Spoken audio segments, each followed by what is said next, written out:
This rule says so TRG, you love it. Is it actually that TRG?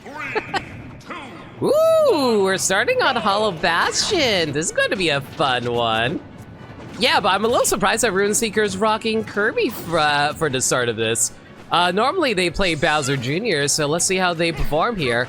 I would say, like, Meta Knight probably performs better in this, mostly because, like, a lot of his moves don't really have a whole lot and lag to them, so they kind of can get away with a lot of free damage here, especially if they decide to chase him off stage. Ooh, that's a free punch! Oh no, Ruinseeker unfortunately didn't get the good grab off. Ooh, nice trip with the down tilt, though. Very nicely done from Ruinseeker there.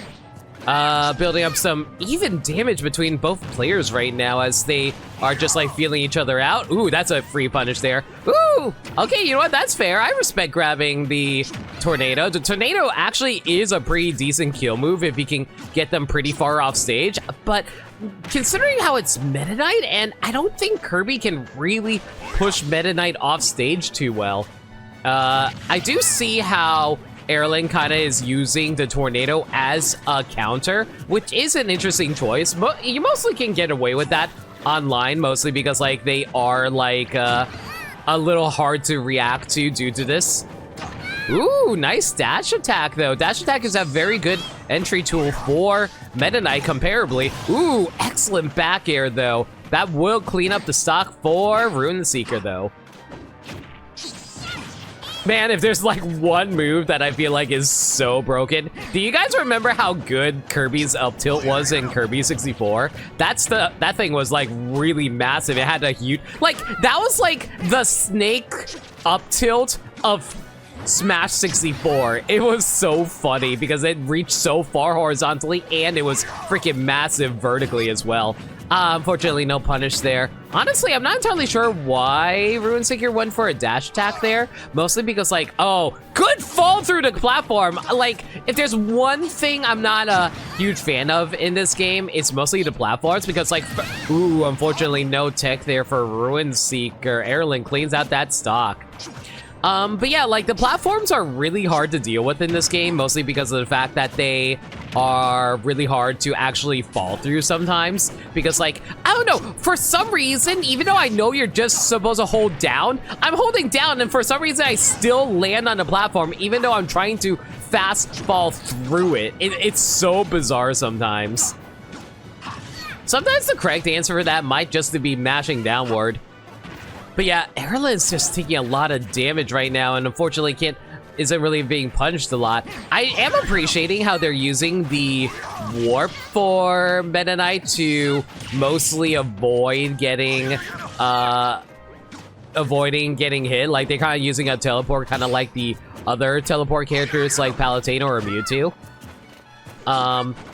Because like before, they used to hold it in order to get the sword swing, but I think they're learning not to use that to like close out stocks because they don't want to like, okay, see, they were trying to mix it up there that time in order to try to catch a stock there, but unfortunately, I don't know, even with 132% rage, I don't, oh, there it is. Oh, there's the stage transformation. See, this is what I love about this stage. The transformation is so freaking sick, and I still don't know how Med's like, I know he's colorblind, don't get me wrong, I get it. I don't see how the colors are that, like, hard to, like, blend together, mostly because, like, actually, no, I can kind of see it now. Never mind, maybe I'm just being very ableist. Oh, nice catch there. Ruinseeker down to their last stock, but they do have, like, 56% extra credit. Let's see how it goes. Ooh, good dodge. All right. Man, I know that stained glass is supposed to be Riku's stained glass, but it always throws me off every single time because, like, it's clearly based off of Kingdom Hearts Chain of Memories Riku because he's holding those cards. And I'm like, have they never updated Riku's, like, stained glass? You would have I would have, like, I know, like, Sora's is also based off of Kingdom Hearts 1's design. That's perfectly fine. I don't mind them using the KH1 design for Riku as well. I just would have thought they would have come up with some new artwork that doesn't feature the artwork. Ooh, nice drill into down smash. First game goes to Ruinseeker.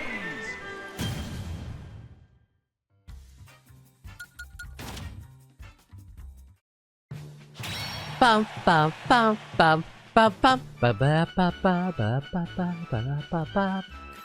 Ba ba ba ba ba ba ba ba ba ba ba ba ba ba ba ba ba ba ba. Bumfoot, yeah, nothing too crazy so far, mostly because, like, we start with a very basic stage. Like I said, like, the Hazards On is mostly going to be interesting for the other stages if anybody decides to head over there. Hopefully people will keep in mind Dave's stupid rule so we don't just, like, keep on seeing the same stages over and over again. Because, like, I do want to showcase the other Hazards On stages if we can go. Should Fly and I go or wait? Go ahead, just go.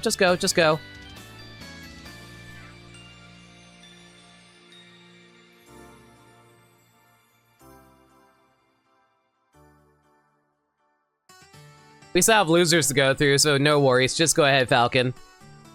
Maybe they're just doing their best to avoid art that has Disney characters on it.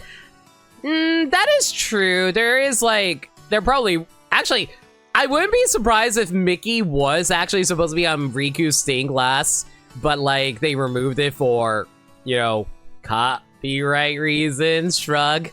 It's actually funny because I think they replaced Donald and Goofy on Sora's with, like, a Palpu fruit and a raft. But apparently that artwork actually existed before Smash Ultimate, so so it's actually not, that wasn't a new change for this game specifically. Ba ba ba ba ba ba ba ba ba ba ba ba ba ba ba ba ba ba. So, I just remembered why I picked this Pokemon music. You guys looking forward to the future game stuff from the Pokemon Direct? I feel like everybody knows about it by now, so I'm just going to say it freely. There's your spoiler warning. How y'all guys feeling about Wind and Waves?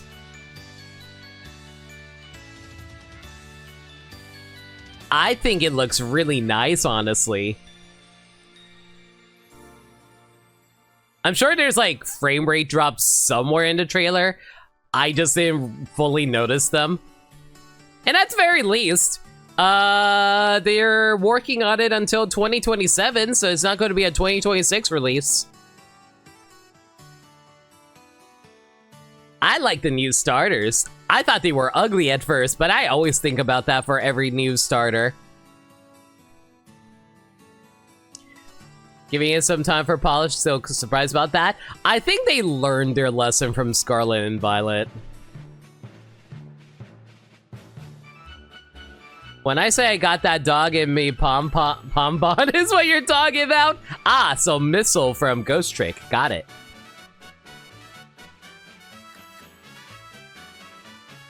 Everybody loves Pom-Bon, but everybody... You know, considering how many people love, like, Pomeranians in IRL, I am not surprised that a lot of people love Pom-Bon. You're not a fan of Pom-Bon because it's just a Pomeranian. Seal is just a seal.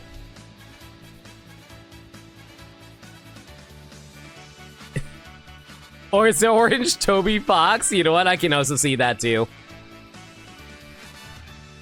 I feel like Pom-Bon is probably the the favorite of the bunch, like, from, like, most people. All right. Heading back in with Erealyn and Ruinseeker.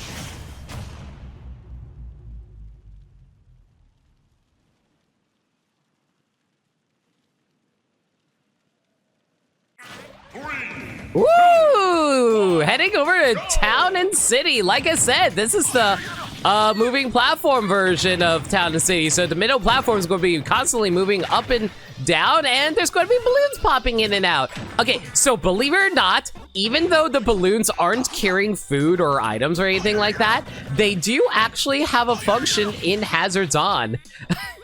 It's a very minor function, but there is something you can do it from a competitive standpoint. So, for people who know what scaling moves is where if you use, like, okay, so the way it works is, the moves that you do are categorized in a list of 10. So the last 10 moves that you hit with will be marked on this list. For every duplicate move, that will cause the move to 1, result in less damage, and 2, result in less further knockback. So if you use the same move too often, it actually results in staling your move. If you want to like unstale it, like you basically have to start using other moves in order to move the moves that you're using a lot off of the top 10 list. So what you do in regards to that is make use of the, ooh, that's a hell of a back air. That takes another stock there. But yeah, like you use one move on the quick fast move on the balloon, and that unstales one of the moves that was last on the list. One of the first moves, last moves that you just used. So definitely would say like use it if you have a free opportunity to, but otherwise just ignore the balloon. Don't bother going after the balloon. Just do it when you have like a free moment or a free stock to go for. Or not a free stock, but like yeah, like during one of these brief moments while they're respawning, basically. But yeah, it looks like Ruinseeker has this on lock. Ooh, nice catch with the forward smash, though. They knew that the fastball wasn't going to have a lot of horizontal travel time, so they can freely do a long-reaching forward smash like that to catch out Meta Knight there. Trying to go for an inhale there. Didn't quite get it, though. All right. Ooh, ooh, ooh.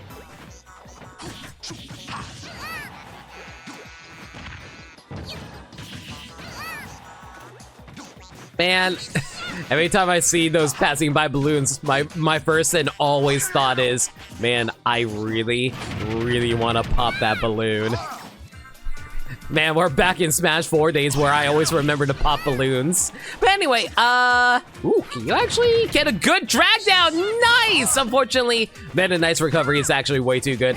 Okay, so I might be crazy, but I do believe every single one of Meta Knight's forward smash, that will clean it out with a clean 2-0 to Ruinseeker and to Ruinseeker.